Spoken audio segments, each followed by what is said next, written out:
Welcome back to the show. We are fueled by Hattie B's Hot Chicken, the news of the day. Before we get to Mike Felder, our dear friend, to talk some college football, is that the New York Jets have made official the firing of general manager Joe Douglas after a month ago firing their head coach, Robert Saleh. They are a mess. They are a laughingstock. If you feel bad about how your football team is doing, as Titans fans largely do, you can just point and laugh at the Jets and you'll feel better. Mike Felder joins us now, not for some NFL discussion, but to get into the world of college football. Mike, I do want to know, like, as a program that you may see some of the dysfunction. I know you're not necessarily like college football insider covering the ins and outs of these programs, but is there a college football program that comes to mind when I say, what is the college football equivalent to the New York Jets?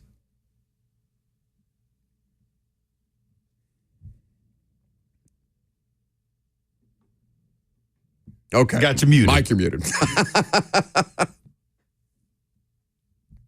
I thought I unclicked that. Dang it. That's okay. So You're not. You know what? We've been doing the Zoom thing for like three and a half years at this point, 4 years, and there are still so many people that do that. It's not your fault. okay, thank you so much. No, I think there's a couple different elements to this. I think Nebraska sometimes has felt like that.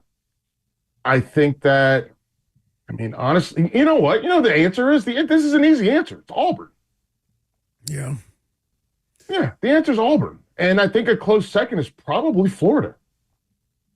What about Florida State in terms of a team that just kind of tried to put everything together this year and it just collapsed dramatically? I don't think there's anybody more mad at Florida State than Notre Dame because that was supposed to be kind of like a feather in their cap coming into November, and then all of a sudden you beat these boys down because they only won one game. So Florida, yeah, we could let's put it. Listen, they can all get in a circle and play ring around the rosy together. Auburn, Florida State, and Florida. I think they all belong in that same mix, and I think Florida State's the leader there because they're a team. Were they in the top 10, top 12 preseason? Top 10. Yeah. So there's that. Then Auburn, all the mess that's going on behind and I think that's why Auburn was the name I came up with first, because all the mess that goes on behind the scenes there is absolutely buck wild, and they truly are trying to find their way out of the woods, basically, right? Like, and they don't even realize it's like I don't know if you guys have seen the movie The Village. Yes. But yeah, the highway's right there. All you have to do is go there, and then you'll be in civilization, and they just can't seem to find their way. At In the Bleachers is where you can follow Mike Felder. You can also check out his Substack, itsfelder.substack.com, for all of his thoughts and musings on the world of college football. So why was Carson Beck a good quarterback on Saturday after having been a bad quarterback for the past couple of weeks, if not months? I don't know why. Like, you're man, I have no idea why. And it wasn't like they did things better. I think it was Tennessee did stuff worse. And we did not see we didn't see the pass rush that we needed to see. We didn't see them play behind the line of scrimmage like we needed to see. Remember, ATN didn't play. Like, so you should, and after watching, and I will say this, after watching someone like Ashton Genty play, to go back to like, their leading rusher at Georgia, a school known for running the football. Their leading rusher has 400 and something yards this year? And we're in November. So I'm watching Genty and I'm like, this guy's got almost 1,000 yards more than Georgia's best rusher. So I think that they found a way to make Tennessee show their hand. They did use a little bit more tempo, and they also were able to, which helps Beck out, because what I've noticed with Carson Beck is, and I don't know if we've talked about this before, but with the comms in the helmet, that 15-second mark is a killer for quarterbacks, because then the defense just does something different, and these young quarterbacks don't know what they're doing. And I say young quarterbacks as in, I understand that he's been in the program a long time, but when he doesn't have that coach in his ear, he's not sure what he's supposed to do. So I think that's what did it, is they worked a little tempo. They went before that 15-second mark, and I think that was the difference in the football game.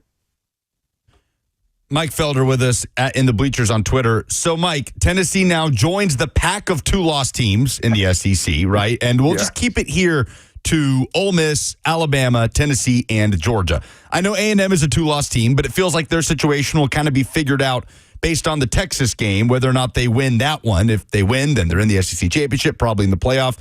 If they lose, they're out. So keeping it to those 4, Ole Miss, Tennessee, Georgia, Bama, how would you rank those 4 right now? Because it feels like there could be so much variance with that. And how different do you think that will be from what we see with the playoff ranking that comes out tonight?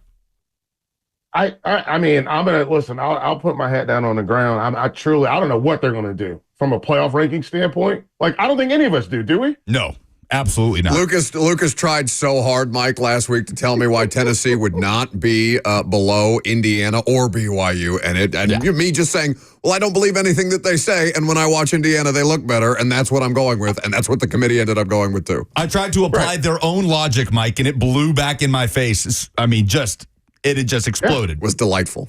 None of it makes any sense. So if I was personally, if they let me be on the committee, they would never do that. But if they let me be on the committee, I would go with Alabama. Of these 4 teams that we're talking about, I would go Alabama 1, Georgia 2, and then I would probably put Ole Miss and then Tennessee. That's what I would do. And I understand Ole Miss beat Georgia. I don't think that Ole Miss would want to play that football game again. And that's the part that's going to be interesting. But Georgia also, like, I mean, should I go Alabama, Ole Miss, Georgia, and then Tennessee? Does that make I think that makes, I'm talking myself into it now. But it's those 4 teams are tied together in a way that none of them are in control of anything anymore. It's done. It's over. You're not in control of anything. You have to see what happens with Texas, with A&M, obviously. And A&M, keep in mind, and the tiebreakers, have you guys looked up these tiebreakers? With divisionless football, it's like you look at head-to-head, sure. And in that head-to-head, we have an Alabama win over Georgia. We have a Tennessee win over Alabama. We have a Georgia win over Tennessee. I mean, this is kissing cousins. And so, this is wild. So, and then you got to look at common opponent head to head. So none of those 4 teams that we've talked about are in charge of anything. Tech and A&M, by the way, still if they become a 2-loss SEC team in a loss to Texas, they still are a problem because their loss is outside of the other loss is outside of the league. Their 3rd loss is outside of the league.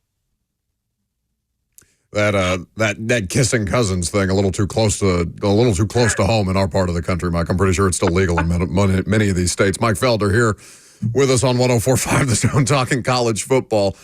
The matchup or the tactical the tactics that you are looking for that will decide this Indiana at Ohio State game, talking about games of consequence for the college football playoff rankings. Indiana, of course, off this week. What intrigues you about this matchup? What are you looking to see? So there are 2 things that I'm looking to see. One is, can Indiana play station-to-station football? And by that, I mean, can they just go first down to first down to first down to first down and just work their way? Indiana's still the team with the most red zone trips in the country. And they have the most red zone scores in the country. And what that says to me is they have to get first down to first down to first down to get to a touchdown. They don't have an explosive offense the way that we see out of Ohio State. And so you flip that on its ear. They have to play station-to-station football. Then you turn that over, and it's 2 sides. It's 2 sides of the same coin. Ohio State, they don't care about first downs. They don't care about red zone trips. They will score from 70. They will score from 60. They will score from 55. They will score from 28. And so Indiana, you mentioned tactics. Indiana has to limit explosive plays. I do not think Ohio State is disciplined enough to go beat for beat across this, right? Indiana has to make this, a 12-round fight. Ohio State's like, I just want to knock you out in the first round, man. That's all I'm trying to do. And we all saw that fluke of a fight this weekend. So I didn't mean to bring it up, but what a joke. No, we did it too, and then we talked about how much better the women's boxing match was before that. It was so good. So criminal to follow up one with the other. Yeah, that was insane. So we're on the same page there. So when I look at this from in styles make fight standpoint, Indiana needs to not slow the game down, because Indiana still is a tempo-based football team. They need to snap the ball before 15 seconds are on the clock with the comps. But all they have to do is Indiana is one of the few teams in college football that's patient enough to get 6-6-4, 6-6-4, 6-6-4, 4-4. They're patient enough to do it. And that is more frustrating for a defense than giving up a big play or giving up even a pass interference. It's more frustrating, but Indiana's going to have to combat that Ohio State attack they live off chunk plays. And you can see it. Like, I don't know how much you guys have watched Ohio State, but when they don't get where they want, when they don't get what they want, the anger in Egbuka, the anger in his face when he's like, come on, man, give me a good ball. Like, he's like, I'm open. Please don't overthrow me when I'm 45 yards down the field. And when Will Howard overthrows him, he's like, come on, dude. And he peels it off and runs off the field. And so there is a frustration. It reminds me a little bit of Dana Holgerson when he was at West Virginia, with Geno and Tavon and Stedman Bailey. If they didn't make big plays, they really struggled. And I think that's going to be the fight that we're going to have to watch if Indiana can get this team frustrated by not letting them get those big plays. So that pack of two-loss SEC teams, obviously rooting for Indiana's downfall here, rooting for Ohio State to just... Yes. He just says that to hurt me, Mike. No, see, this is Buck's problem. He thinks everything has to do with him. It's nothing to do with him, Mike. I'm talking about football here and playoff scenarios. I don't believe you. And there is an assumption, I feel like, that either Indiana is going to win this game in an upset, or they're going to get their doors blown off. And if that happens, that they're going to plummet out of the playoff picture. But what if they lose but don't get dominated? What if they lose by 8? Or it's a competitive game and it ends up being a 2-score loss, like Tennessee-Georgia over the weekend? How do you think the committee kind of absorbs that? And then how do we talk about Indiana in the playoff picture if they keep it competitive but come up short? I think that Indiana losing doesn't matter by how much to me. I think them losing is some sort of a validation for a lot of folks and does open the door for an extra SEC team, or more specifically, it opens it. Like, I think them losing opens the door maybe for Penn State, right? Like, Penn State becomes a team that we absolutely have to kind of pencil in. I think they switch spots. I think that's what we're looking at. And the crazy part about all of this is, in the same state, Notre Dame. Notre Dame, again, we mentioned Florida State. They also thought the USC game at the end of the year was going to help them. And it's not. It's not going to help them at all. It's not going to do anything for them, if we're being quite honest. So we're looking at a game on Saturday night, which we would have never circled this game in August, right? We would have never circled Ohio State, Indiana as a decider, because Indiana wins, they're going to go play Oregon. Oregon, by the way, survived against Wisconsin.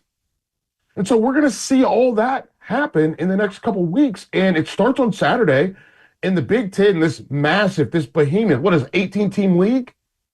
Now we've got to figure out, what does this look like? We got to figure out their tiebreakers too. But what does this look like? Because Indiana they got Purdue left. If they finish as a one-loss team and that one loss to Ohio State, Michigan could upset the apple cart too, right? So this is going to be really interesting to see at the end of the year, Ohio State, Indiana, in the middle of November, towards the end of November, if we're being honest, what this looks like, what they can do. And I like Kurt Cignetti, man. Like, and I'm a Cignetti fan. Like, I'm a fan of the entire family. Like, I played when I was at UNC, Frank Jr. was there. And that's why I understand this, like, station to station football. All he wants to do is take what you give him. Most teams don't do that. And we'll see if Ohio State's able to suffocate them on Saturday. Do you enjoy Agent of Chaos, Billy Napier, Florida? Because Ole Miss this weekend has to be looking around and be like, I don't know if I feel safe about this game based on the way that they have been able to put it together, Florida, in moments, Felder. Yeah, moments. I'm glad you used the word moments, man, because that's exactly what it was, what it is. And those tight little moments, we saw it against Georgia a few times. We've seen it. And we've seen it several times where they just have these little moments where they look like, whoa, we got this under control. And so Agent of Chaos, again, another, look at this. I'm just giving Buck all the credit in the world, right?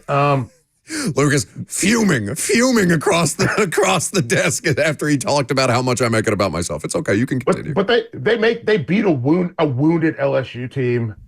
Ole Miss, dude, how healthy is Jackson Dart going to be in this football game? Because healthy Dart, I think they take care of business. I also think Ole Miss, the difference here is we talk about Agent of Chaos. Ole Miss is fighting for their life, as Lucas mentioned, right? They're one of those teams that's on the cusp. One more loss, we don't have to talk about them ever again. Like, you guys will have me back on the show, and you know who we won't talk about? Ole Miss. So it's going to be, I think I'm very fascinated by how healthy Dart is. Lane Kiffin going to a place that, let's be honest, going in the week, like, what, 4, 5? We thought Lane Kiffin might be the new head coach of the Gators. Like, that was very widely pushed out there that he would be the coach of the Florida Gators once they got rid of Billy Napier after that rough start. So this will be a very fun game, I think. I think they're both going to go after each other. I think they're both going to put points on the board. I do think that Ole Miss is better. I also, can I just say, tip of the cap to Jackson Dart? This guy went into the locker room. He didn't go into the tent. He went to the locker room one time, and they gave him that good, and he came out there and he finished the game. I mean, that phrase has so many meanings because I just associate with it with whatever horse tranquilizer they're shooting these guys up with to make sure that they can get out there and finish these games. He is Mike Felder. He is the best. At In the Bleachers is where you follow him. It's felder.substack.com is where you can read and see all of his musings on college football, cooking, complaining, all of my favorite things. Yes. Frankly, it's felder.substack.com. Mike, always good to see you, buddy. Thanks for stopping by. It's always fantastic. You guys take it easy. Mike Felder there with us on 104.5 The Zone. Coming up next, we can react to some of that. We can also talk to our high school football hero of the week, Oakland running back Dwayne Morris. DeJuan Morris, forgive me. We talked about this before I know the show. You coached me up, and I screwed it up anyway. I even, on my notebook, put it phonetically and ignored that. I just looked at the grid. DeJuan Morris will join us coming up next. I'm sorry.